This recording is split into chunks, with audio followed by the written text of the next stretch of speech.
I like Sonic. That shouldn't be a surprise considering I've looked at multiple of his games on this very channel, but there are some I've never played. And there is a very specific set of games for a very specific system which I have very little experience with.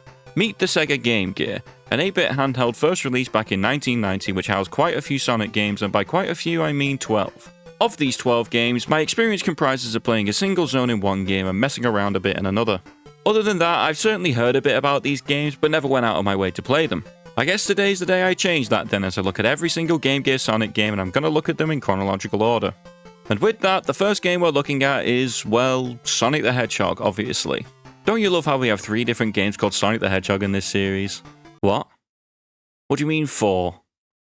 What the hell is a Dig? So yes, Sonic the Hedgehog, the 8-bit version. Released around 5 months after Sonic 1 for the Genesis, or Mega Drive if you're cultured like me. You might think that this game would be a scaled-down version of the 16-bit game, and whilst 3 of the zones are borrowed from there, the other 3 zones are brand new. Bridge, Jungle, and Skybase. The 3 borrowed zones are Green Hill, Scrap Brain, and Labyrinth Zone, because everyone loves Labyrinth Zone, don't they? Oh wait, I just checked. No they don't. 8-bit Sonic 1 is a very bog-standard platformer, and overall I think it's pretty good.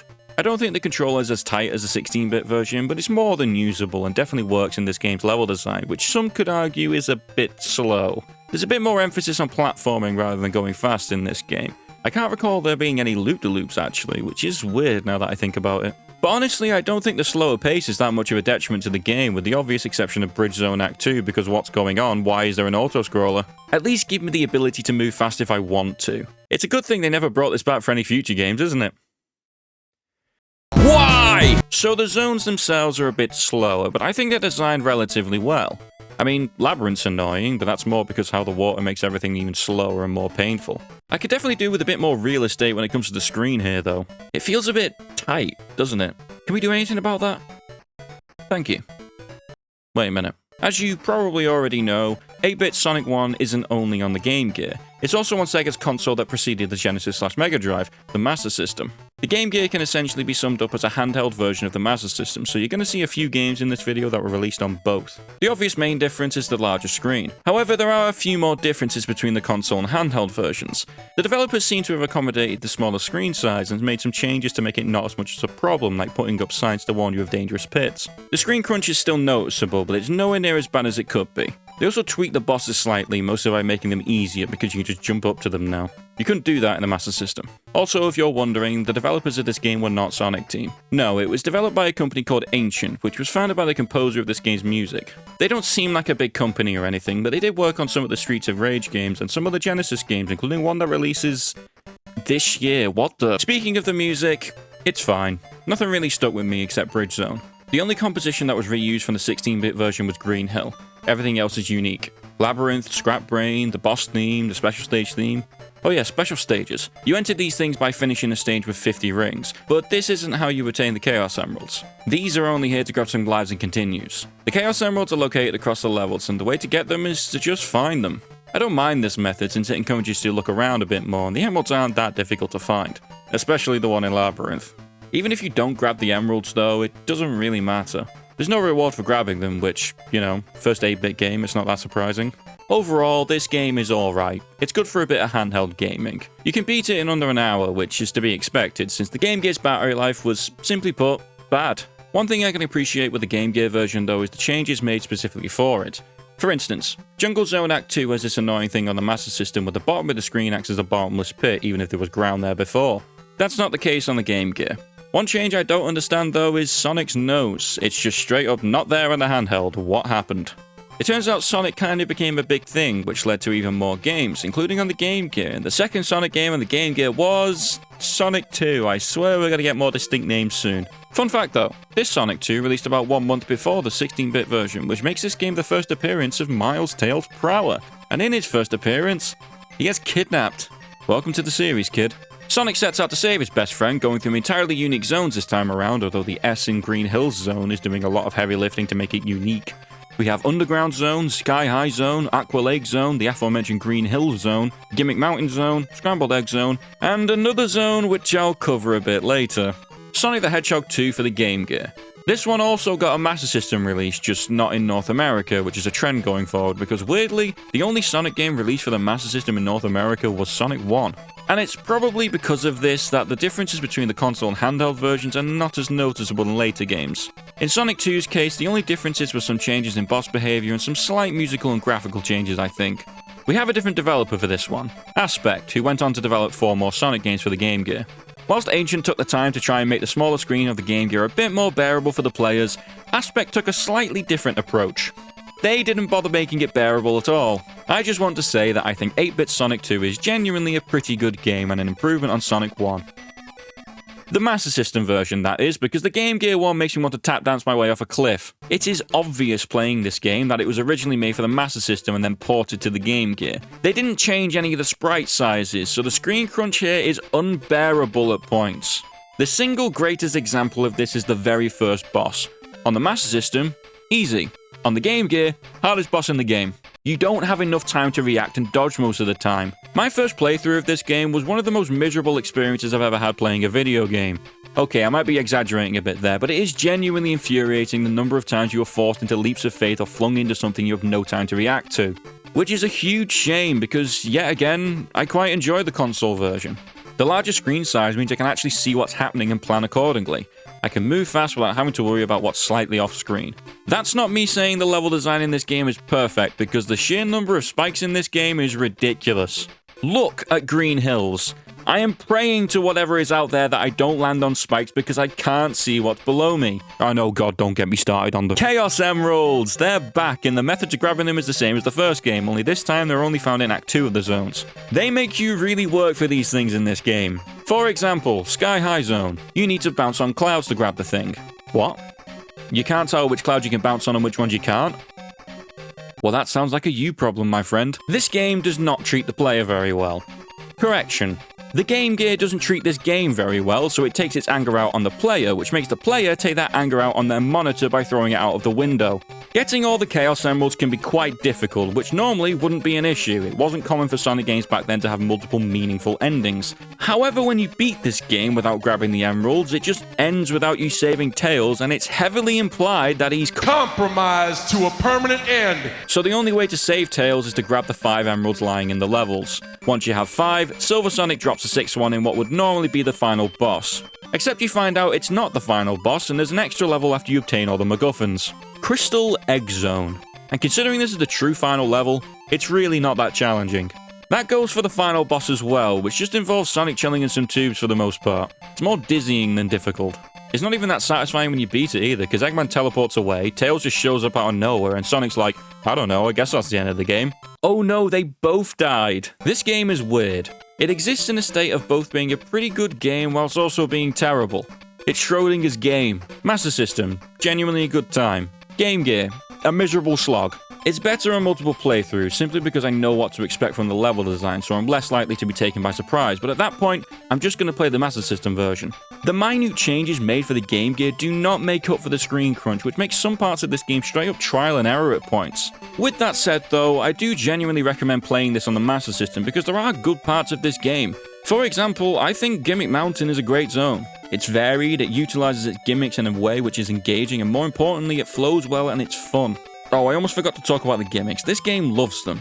Rail carts, big air bubbles, hang gliders which barely work. They're mostly harmless, except when they're not, and then you want them banished to space. Overall, 8-bit Sonic 2 is a good game which the Game Gear kind of butchers a bit with its lower resolution. Not the worst game in the world, but it is an incredibly frustrating one at times.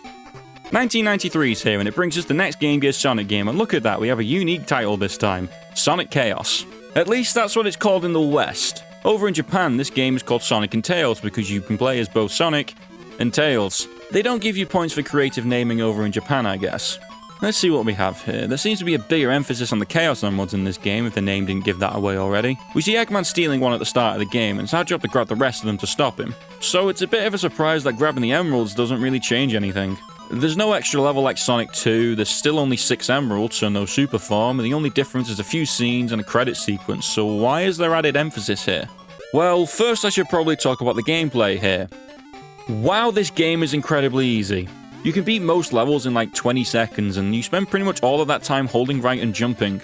You can beat this game basically on autopilot, and because of that, none of these levels really stand out.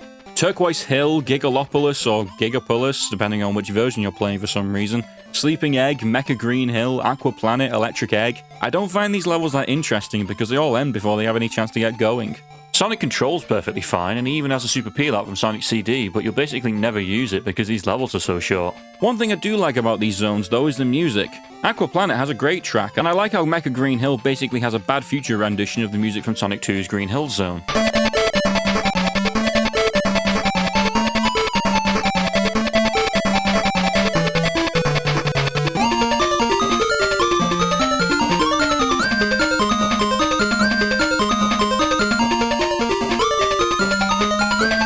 Also, yes, that is the You Can Do Anything riff from Sonic CD. That actually originated from 8-bit Sonic 2. Cool thing to know.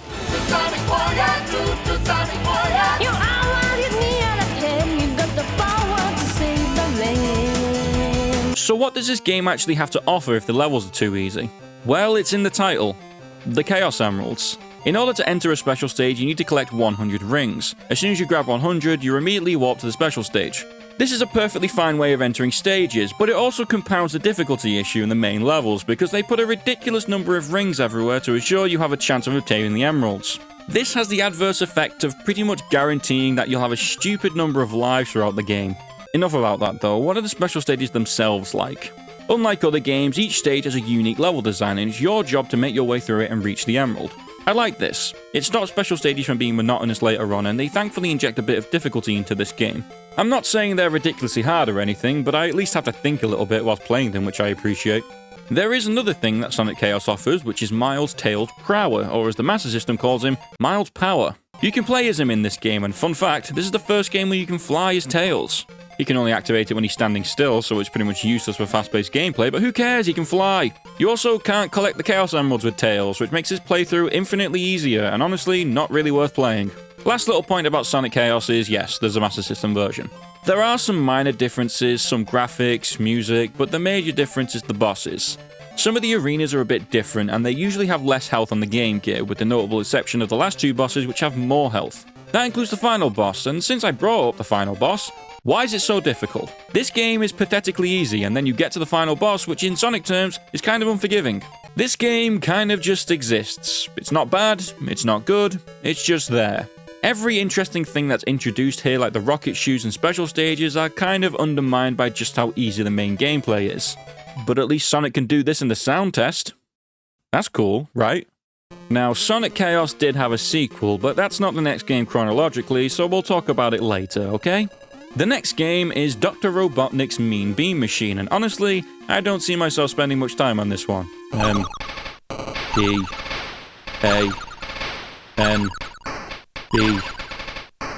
This is taking too long. This is a port of the 16-bit version of Mean Bean Machine, which I have never played, nor have I had any interest in playing because it's Puyo Puyo, and I don't care about Puyo Puyo. No disrespect to it, it's just not a type of game that I go out of my way to play.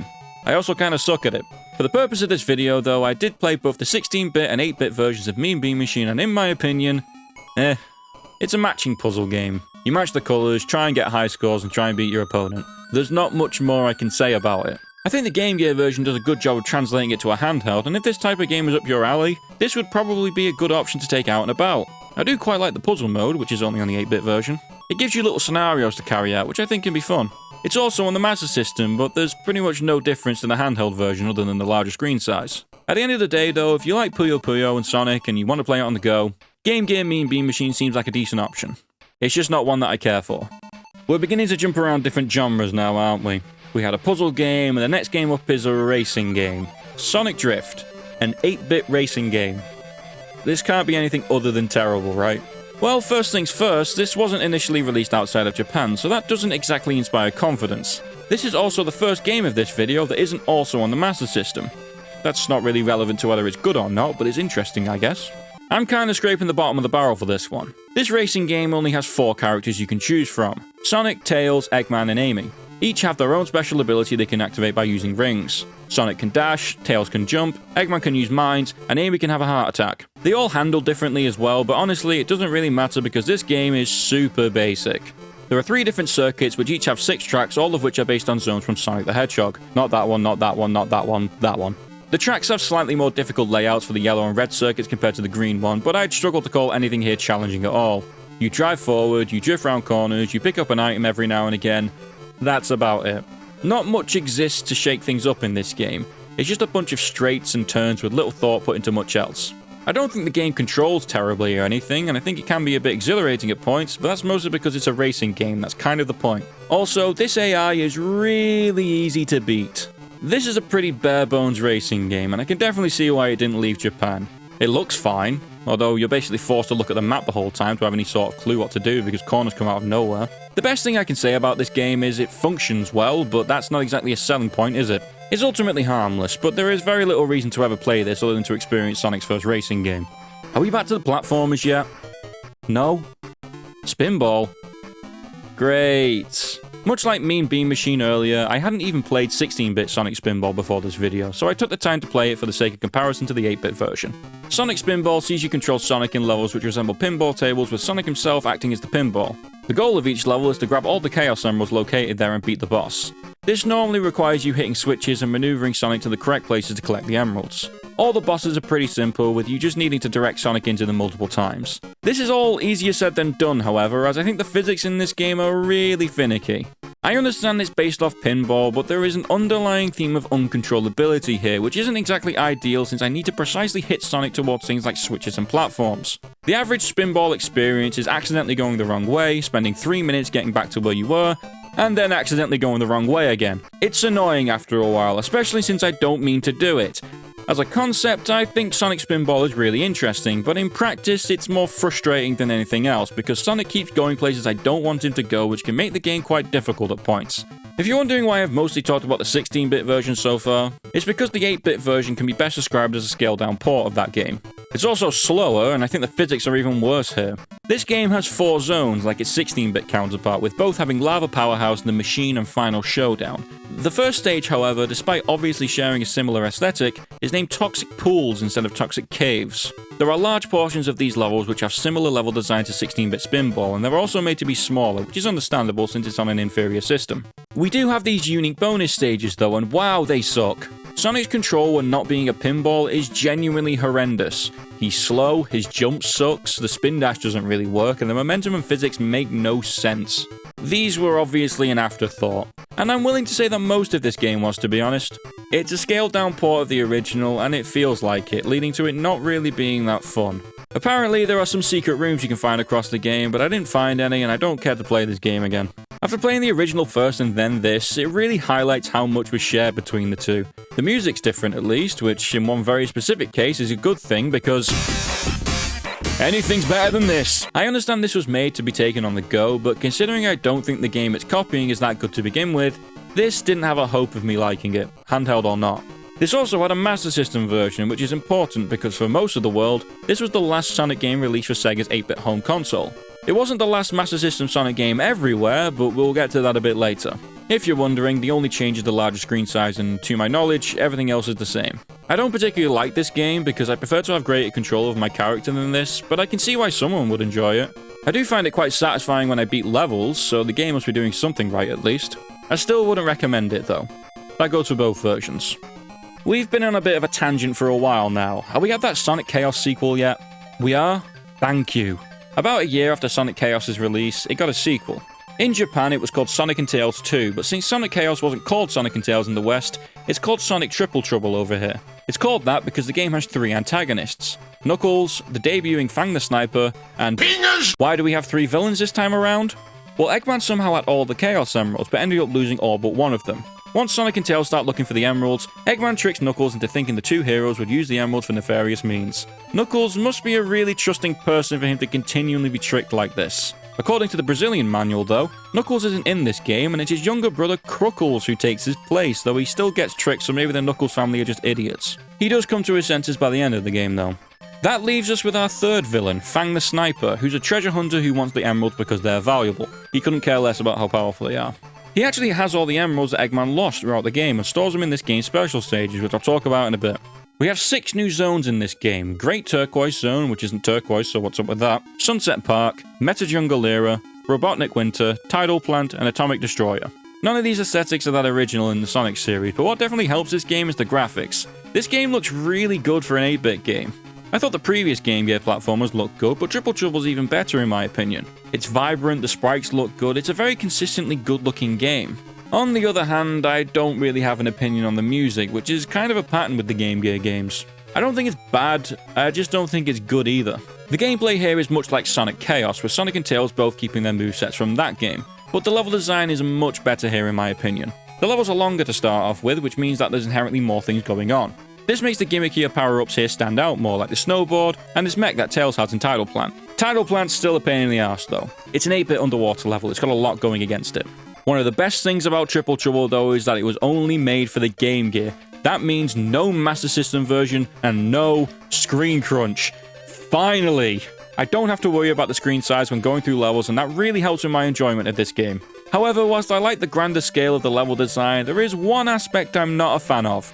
The springs. There are so many springs in this game, and I know why they did it. They added this new mechanic where you can roll into a ball after hitting a spring, which is a genuinely cool feature. The problem is that they wanted to show this off a lot, which leads to a lot of bouncing, and it can get annoying after a while. You know they were proud of adding this move as well, because the first boss also requires you to use it. These bosses are the pretty usual Sonic affair, but what the hell are these names? We have Tart Turtle, that's relatively normal. Marva Goo, that is nonsense.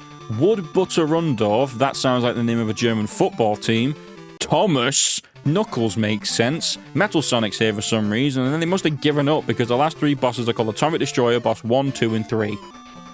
Thomas. There is one other boss fight, but he's only found in the special stage, and that's Fang. To get to the special stages, you need to have 50 rings and find a Chaos Emerald monitor, which can be found in the first 2 acts of any zone. There's only 1 monitor per act, but I don't mind this, and encourages you to look around a bit more. There are 5 special stages overall, with 2 of them consisting of you collecting rings in the Tornado. This can be weird since the play moves painfully slow, but I managed to beat them both first try, so they can't be that bad. The other 3 levels are kind of like Sonic Chaos' special stages, with you needing to make your way through a mini level within the time loop to find and collect the Chaos Emerald, though these stages are much more consistent aesthetically. They take a bit of thinking to figure out where you're going at points, but these are, overall, fine. You do fight Fang at the end of each special stage, other than the first one, and he is pathetically easy. He stands no chance against you. It's honestly a mystery why he even tries. You don't really need to go out of your way to collect the emerald, since yet again, not much changes when you have all of them. The only thing different is Sonic and Tails flying off into the sunset. At least Tails can collect the emeralds this time around. This is definitely one of the better Game Gear games, but it still has its issues like the overabundance of springs. It's a good time though, and unlike something like 8-bit Sonic 2, it doesn't make me want to destroy a controller. It was nice to play a platformer for once in a while, but we're going back to genre hopping for the next few games. But hey, this game is also a sequel, Sonic Drift 2, which unlike its predecessor, was actually released worldwide. It was still titled Sonic Drift 2 in America, which must have been confusing because they never got Sonic Drift 1. In Europe though, we're smart. We called it Sonic Drift Racing.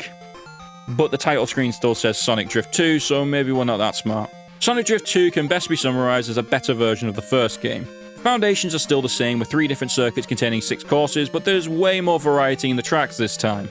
Tracks have mechanics which make them stand out a bit more, like having no edges or flashes of lightning. Quite a few tracks don't even have 3 laps, they're just a race from start to finish. Nothing groundbreaking, but I appreciate the effort taken to set things apart from the first game. We also have more characters this time around. In addition to the 4 from the first game, this game adds Fang the Sniper, Metal Sonic, and Knuckles, or as the selection screen calls him, Nucleus. They all have their own powers as well. Fang has oil balls, which are a pain to deal with, Metal Sonic has an even better version of Sonic's Dash, though it costs more rings to use, and Nucleus can punch people, or jump if there's no one around to be punched. I can see why they thought this warranted a Western release. It has much more going for it, but it's still an 8-bit racing game with all the issues that come along with that. I think the AI is a lot better here though, so you might actually be under some pressure when racing every now and again. Having more items probably helps with balancing out things now that I think about it, although the addition of mines as an item kind of makes Eggman useless since everyone can use them now. Still though, this game is nothing more than a distraction. Better than its predecessor, but still not good. We're switching gears for the next 2 games because Sonic is nowhere to be seen. Instead, we're focusing on my favourite Sonic character, Tails. Yes, these are spin-offs, which considering how long Sonic's been going, we really don't have many of those. I mean, we have these two, Knuckles Chaotix, I guess you can count Mean Bean Machine if you want, and Shadow the Hedgehog. Disgusting black creatures. Okay, I can see why they stopped making spin-offs, but let's talk about Tails Sky Patrol. An originally Japanese-only game, the rest of the world only got this when Sonic Adventure DX released on the GameCube. Other than Tails, there's basically nothing here that signifies it's a Sonic game. The Blue Rat's nowhere to be seen, neither is the Fat Doctor. There's not even any Chaos Emeralds. Instead, Tails is trying to save an island from a witch called Witchcart and her minions. We're well into our genre-hopping phase here, because this is technically a side-scrolling shooter. Tails Sky Patrol consists of Tails using a ring to boop enemies whilst flying to the end of the level. And yes, you're forced to fly, since Tails can't touch the ground without losing a life in this game. You can extend Tails' flight by picking up mint candy across the levels. Why mint candy? It's his favourite food, apparently. There are only 5 levels in this game, and they don't last that long. You can probably beat this game in about half an hour if you know what you're doing, but knowing what you're doing is a lot easier said than done. This game can genuinely be very difficult.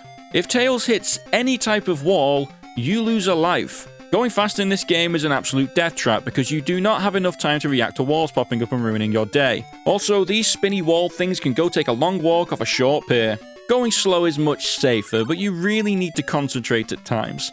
Running out of flight meters shouldn't be an issue, there's loads of candy, and taking care of enemies isn't too bad, your ring is more than capable.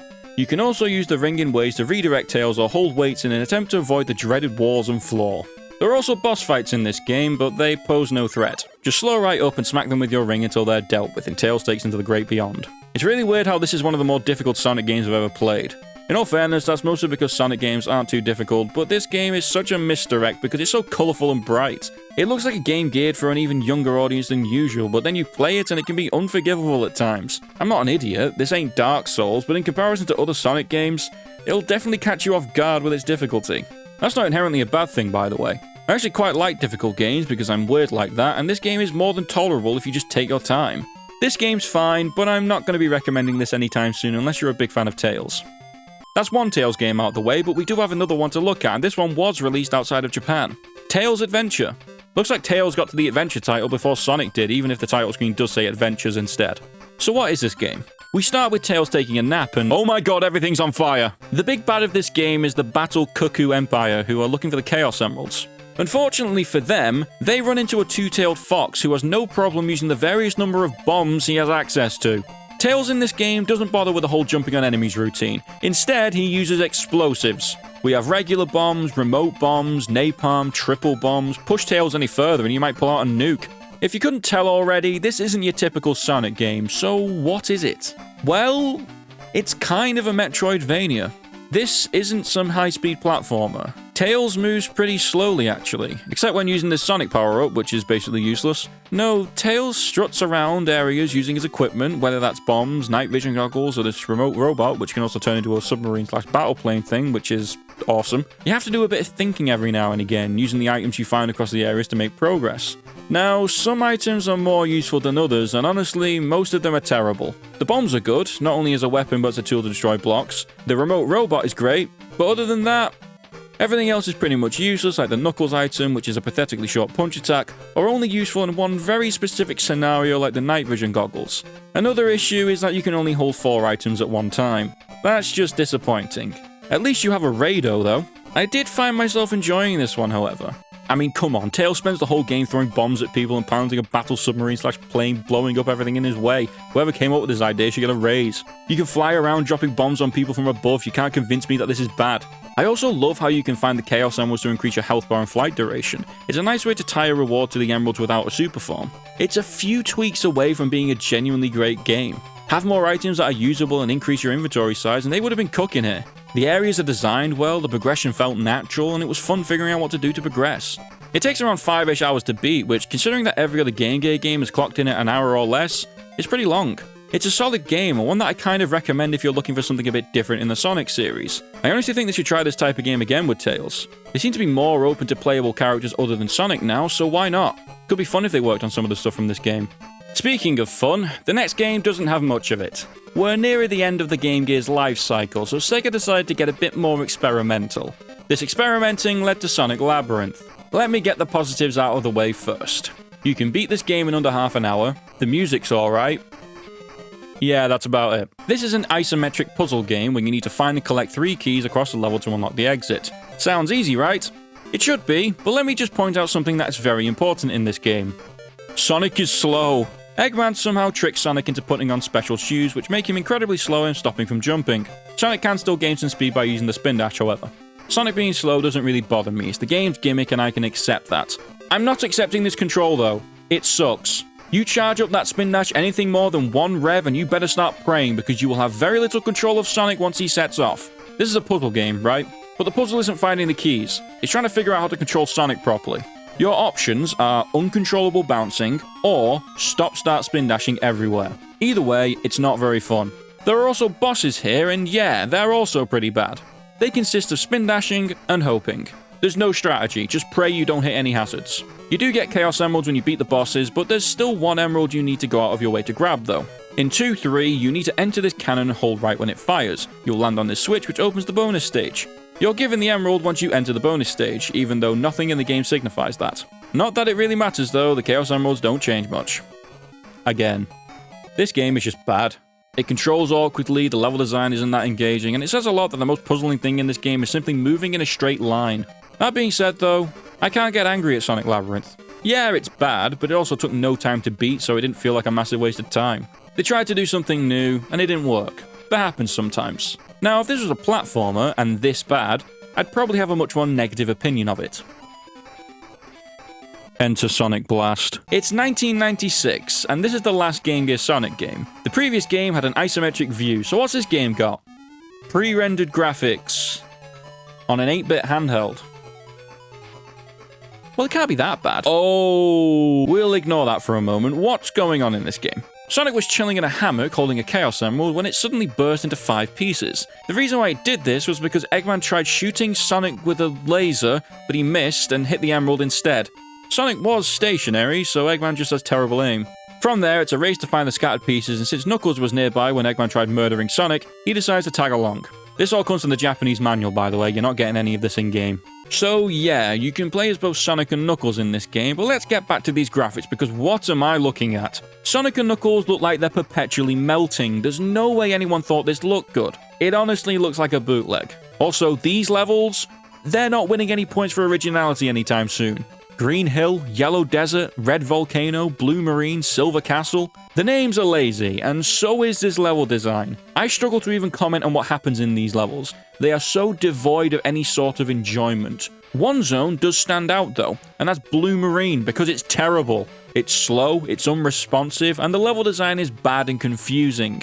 Blue Marine Act 2 may legitimately be the worst Sonic level I've ever played, and that's saying something because I played GameCon Sonic Jam. It genuinely feels like it goes on forever, and it might have. There's no timer in this game, so I have no idea how long the level lasted. Other than Blue Marine's water torture, however, this game's easy, mostly because of how unremarkable its level design is.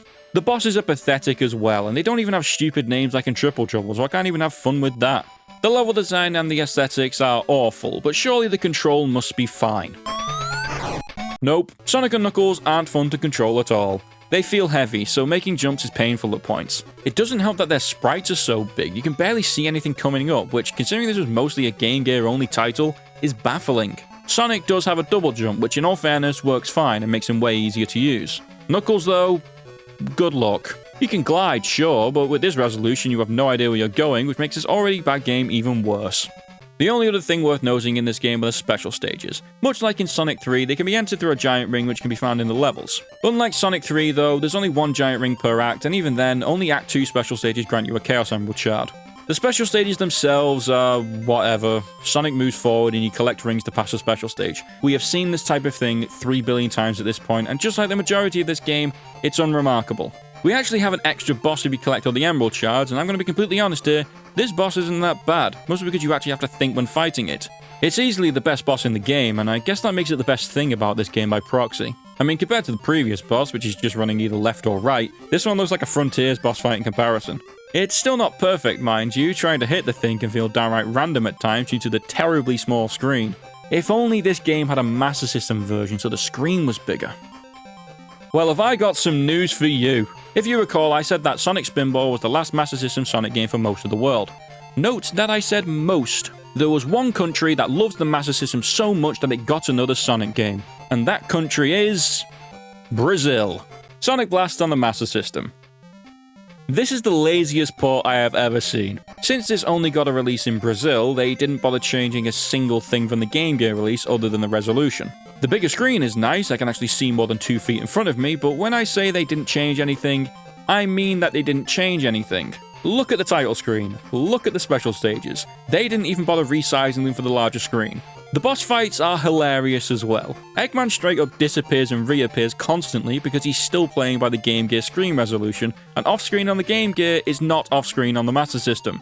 I got my wish though, the true final boss is nowhere near as annoying now. So to recap, this game has bad controls, bad graphics, bad level design, bad hit detection, and bad bosses. What's the excuse for this? Sonic Labyrinth had similar issues, but it was a completely different genre, so it's a bit more understandable that it didn't work. Sonic Blast is a 2D platformer. Sonic has quite a few of those, especially on the Game Gear, and those games turned out fine, so comparing those games to this one really highlights how bad it is. It also doesn't help that the only thing that's supposed to make this game stand out is the pre-rendered graphics, which, yet again, look terrible. Nothing is executed well here. Don't play it, it's not even fun to laugh at. And that's it. Every single Game Gear Sonic game in one video.